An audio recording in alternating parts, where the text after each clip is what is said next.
নমস্কার সবাইকে, আরও একটি নতুন ব্লগ নিয়ে তোমাদের কাছে চলে এসেছি। বড়দের প্রণাম জানিয়ে আজকের ভিডিওটি আবারও শুরু করছি। আজকে নিয়ে এসেছি দুর্দান্ত স্বাদের ঘাটকোল পাতা বাটা। তোমরা কে কে খেয়েছো ঘাটকোল পাতা অবশ্যই জানিও।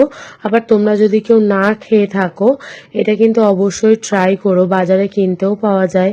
আর আমাদের যেহেতু একটু গ্রামের দিকে বাড়ি, তো তাই জন্য আমাদের এদিকে আশেপাশেও সব পাওয়া যায়। এটা আমার বাবার পুকুর ধার থেকে তুলে এনেছিল। বাবা যেহেতু পুকুর ধার রয়েছে, পুকুর ধার থেকেও এগুলো পাওয়া যায়। তো এটা তুলে নিয়ে এসেছিল। ঘাটকোল পাতাটাকে দেখো সুন্দর করে আগে ছাড়িয়ে নিয়ে ছোট্ট ছোট্ট করে কেটে নিয়ে তারপর এই ডাঁটিগুলোকে আগে তোমরা অতি অবশ্যই সেদ্ধ করে নেবে। দেখো সেদ্ধ করার পর একটা লাল লাল জল বেরিয়ে গেছিল। 5 মিনিট মতন সেদ্ধ করে নেবে। নেওয়ার পর জলটা সুন্দর করে ছেঁকে নিয়ে কড়াইয়ের মধ্যে দিয়ে দেবে শুকনো লঙ্কা, কালো জিরে আর রসুনটা যতটা পরিমাণ দেবে খেতেও কিন্তু আরো বেশি টেস্ট লাগবে। আমার চটজলদি দেখো ওদিকে বাটাটাও হয়ে গেছিল, যেহেতু মিক্সিতে তো শিলে তো নয়, তাড়াতাড়ি বাটাটা হয়ে গেছিল। তারপর কড়াইতে তেল দিয়ে দেখো সুন্দর করে নাড়াচাড়া করতে হবে। দিয়ে দিতে হবে নুন, হলুদ। তারপরে দেখো এটাকে নাড়তে চাড়তে লাস্টে একটু চিনি দিয়ে এই যে টেক্সচারটা ঠিক এরকম হবে। তোমরাও যদি ট্রাই করো টেক্সচারটা এরকম করার পর তারপরেই কিন্তু নামাবে। তারপর দেখো ওই যে কালকে বাজার থেকে আনারসটা কিনেছিলাম, সেটাকেই কেটে নিচ্ছি, কেননা সেটা যেহেতু ছেলে খাবে বলে কথা, তাই জন্য ওটাকে তো সুন্দর করে কেটে নিয়ে রাখতে হবে। হাফ কেটে আমি ঠাকুরকে দিয়ে নিয়েছিলাম। আর এদিকে আমাদের দেখো এতটা পরিমাণ ছিল, এটাকে আমি সুন্দর করে কাটছি। কাটার ভিডিওটাই তোমাদের সাথে শেয়ার করব। তোমরা যদি কেউ আনারস কাটতে না পারো, কাটতে পারে না এমন কেউ নেই, সবাই কাটতে পারে, তো তাও আমি একটুখানি তোমাদের সাথে শেয়ার করলাম যে কাটতে কাটতে সবাই একটু কতটা গল্প করা যায়। দেখি ততটা একটু গল্পও করে নিই, আবার এদিকে কাটাটাও হয়ে যাবে। বরের সাথে কালকে যেহেতু কিনে নিয়ে এসেছিলাম, তো সেহেতু এই আনারসটা কাটাটা তো একটু ঝামেলা, তাই জন্য এটাকে আমি আগে কেটে নিচ্ছি। দেখো চাকু দিয়ে ছোট্ট ছোট্ট আগে টুকরো করে নিলাম।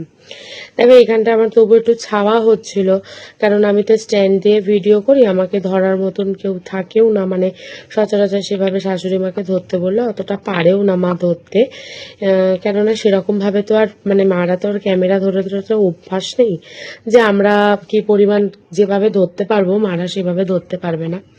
যাই হোক, দেখো আমি এখানে আনারসের খোসাগুলোকে সুন্দর করে ছাড়িয়ে নেওয়ার পর এই যে আনারসের এগুলো চোখ বলে, তোমরা কি বলো সেটা অবশ্যই আমাকে কিন্তু কমেন্ট করে জানাবে। এই চোখগুলোকে আমি সুন্দর করে ভি শেপে কেটে কেটে বাদ দিয়ে দিচ্ছি। আবার কিছুটা দেখছিলাম যে গোল শেপ করে হয় কিনা, তো দেখলাম গোল শেপের থেকে এই ভি শেপটা করে নেওয়াই বেশি সুবিধা হচ্ছে, কারণ ওরকম গোল করতে গিয়ে সেটা আঙুলে লেগে যাচ্ছে, আবার হাতেও লেগে যেতে পারে, আবার হাত কাটারও ভয় থাকে।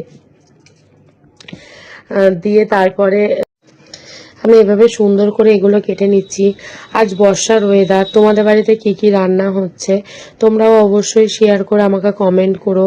আবার আমাদের বাড়িতে আজকে তেমন কিছু রান্না হয়নি, যেহেতু কালকে এরকম খাওয়া দাওয়া হয়েছে, তাই আর বর্ষার মধ্যে আর কিছু রান্না করতে মানা করলাম। তাই এই যে ঘাটকোল পাতাটা তোমাদের সাথে শেয়ার করলাম, সেটাই রান্না হয়েছে। আর একটু মাছ রান্না হয়েছে, আর কালকের একটু লোটে মাছ রয়েছে, এই দিয়েই হয়ে যাবে। আবার যেহেতু বর বাড়ি আসবে রাত্রিবেলা, রাত্রে রান্নার আয়োজনটা একটু ভালো রকম হবে। তো তারপরে দেখো এই যে তোমাদের সাথে গল্প করতে করতে আমার কিন্তু এদিকে প্রায় কাটাও হয়ে গেছে। এদিকে ছোট্ট ছোট্ট করে টুকরো টুকরো করে আমি খেয়ে নেব। এটাকে ছেলেকে সুন্দর করে সার্ভ করব দুপুরবেলায়, বিকেলবেলায় সার্ভ করব। তারপর আমিও একটু টেস্ট করব। আর আনারসটা যেটা ঠাকুরকে দেওয়া হয়েছিল সেটাও আমরা টেস্ট করেছিলাম, আনারসটা ভীষণ টেস্টফুল ছিল। এটা তো যে আনারসটা নতুন কেনা বলে যে নতুন ফল টক তাও কিন্তু না। আমরা সচরাচর চেষ্টা করি যে নতুন ফল হলে যে কোনো ফল আগে ঠাকুরকে দিয়ে নিয়ে তারপর খেতে। আর তোমরা তো জানোই আমার 2 গোপু সোনা রয়েছে, গোপু সোনাদের না দিয়ে তো কিছু দিতে ভালো লাগে না। কোনটা বানিদের? ছোটটা? হ্যাঁ। যাই হোক, ঠাকুর তো সব একই হয়ে যাচ্ছে। হ্যাঁ, তারপরে আমার ছেলের ওই বক্তব্যটা তোমাদের কাছে জানালাম। দেখো তোমাদের সাথে গল্প করতে করতে আমার এদিকে কিন্তু আনারস কাটাটা কমপ্লিট। তারপর আমরা যেরকম দেখে এসেছি মানে নুন চিনি সবটা দিয়ে নিয়ে এই যে আমি সার্ভ এটাকে মাখিয়ে দিয়ে আমি ফ্রিজে রাখবো, কেননা ওর থেকে যে নুন আর চিনি তারপরে ফলের জুস মানে জুস টাইপের যেটা হয় সেটা খেতে আমার ভীষণ কিন্তু ভালো লাগে। তাই আমি ওটাও টেস্ট করে নেব।